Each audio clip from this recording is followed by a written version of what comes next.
Sebagai seorang programmer, nulisin sebuah kode yang bisa dibilang bersih atau mungkin gampang buat dibaca itu merupakan salah satu skills yang membutuhkan jam terbang ya. Nah, di sini gue mau coba sedikit ngebahas mengenai early return pattern. Oke, balik lagi sama gue Ricky, kita akan start bahas apa itu early return pattern.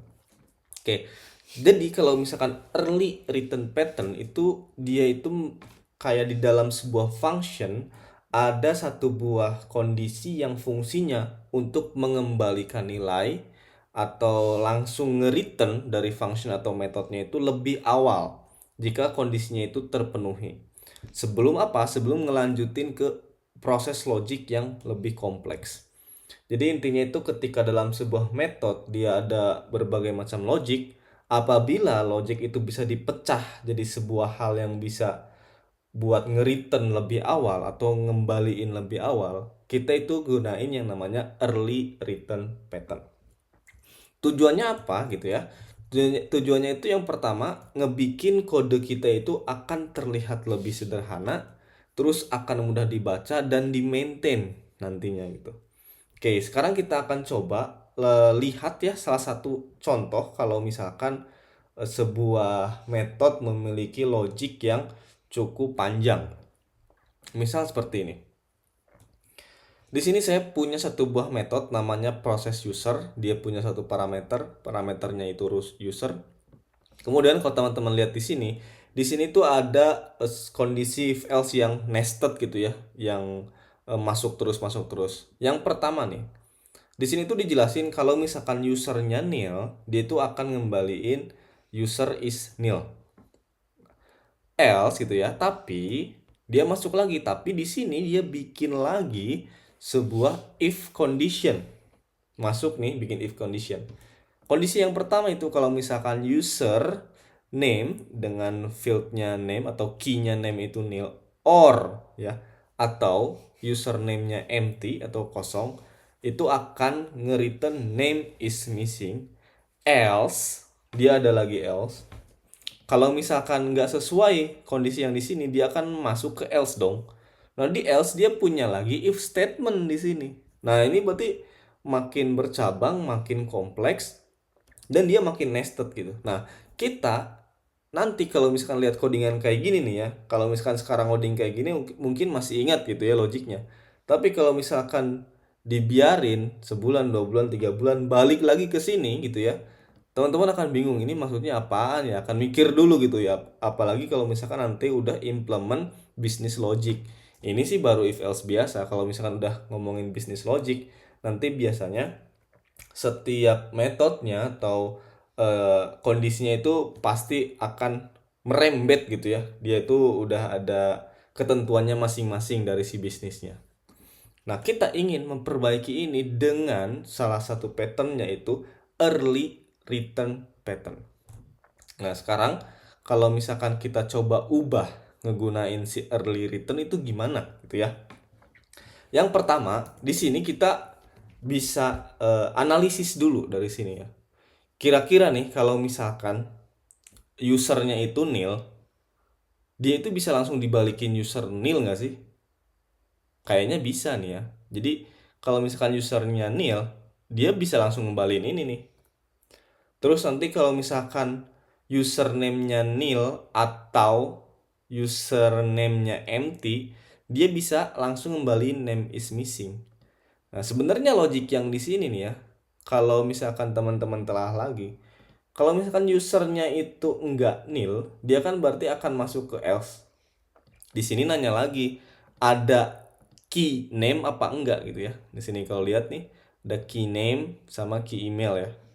Kalau misalkan key name-nya nil, terus si key name-nya itu empty, empty itu berarti kalau di Ruby kayak string kosong gini, dia itu empty. Dia bakal langsung ngebalikin name is missing. Jadi kalau misalkan name-nya nil ataupun empty, dia akan ngebalikin ini. Terus nanti kalau misalkan emailnya nil atau emailnya empty, dia akan ngembaliin email is missing. Jadi ini kayak validasi. Nah, kita bisa menyederhanakan itu dengan menggunakan early return pattern. Kita coba ya. Di sini kita jangan hapus dulu codingannya di atas. Kita coba jalanin dulu resultnya. Clear Ruby, nama filenya apa. Nah, dia yang pertama ini tuh akan ngeprint user proses namanya Andi, name is missing, sama user is nil. Nanti ekspektasinya si hasilnya itu akan sama kayak ini. Cuman kita akan ganti codingannya yang sebelumnya pakai if else statement yang nested, kita pakai early return pattern. Oke, kita di sini bikin aja early return pattern. Oke. Kita coba untuk langsung jalanin yang pertama. Yang pertama apa? Yang pertama kalau misalkan usernya nil, kita pengen si metodenya itu ya udah langsung balikin aja kalau usernya itu nil. Ya, jadi kita di sini bisa ngegunain yang namanya return. Terus si yang mau di return apa nih ya? Misalkan di sini itu berarti user is nil gitu ya. Kita balik ke sini. User is nil. Kalau apa? If user tick nil. Nah, ini early return yang pertama. Kalau misalkan usernya nil, langsung balikin. Ngapain jalanin lagi ke sini gitu ya. Karena nanti kalau dia nanya username ya pasti nggak ada karena si usernya itu udah nil gitu. Nah, terus kalau misalkan nih ke kondisi yang kedua, name is missing. Berarti kita bisa juga return di sini. Return name is missing gitu ya. If apa nih? If si username nil or username empty ini dia berhasil. Si kondisinya itu terpenuhi. Jadi kalau misalkan username-nya nil or username-nya empty, dia bakal langsung return. Nah, terus juga yang terakhir nih ya, yang si email, kita juga bisa terapkan yang sama. Return email is missing if kayak gitu. Dan logik utamanya nih ya, kita bisa langsung jalanin aja di sini. Kita bisa copy yang itu ya. Kita bisa copy, kita bisa ke sini. Kayak gini. Nah, kalau misalkan teman-teman lihat nih ya, kalau misalkan kita coba delete ya ke atas sini, kita pakai early return, kita nggak pakai if else statement yang nested gitu ya. Kalau kita coba jalankan perintah untuk ngejalanin filenya gitu ya, Ruby main RB, dia hasilnya akan sama. Tapi kalau misalkan teman-teman cek lagi dari sisi codingan, ini akan jauh lebih mudah dibaca. User is nil, dia bakal langsung return. Kalau username-nya nil atau username-nya empty, dia bisa langsung return. Kalau misalkan user email nil atau user email empty, dia bisa langsung return. Terus terakhir dia jalanin prosesnya. Kalau misalkan kondisi-kondisi yang di atas ini itu tidak terpenuhi. Nah, ini early return pattern.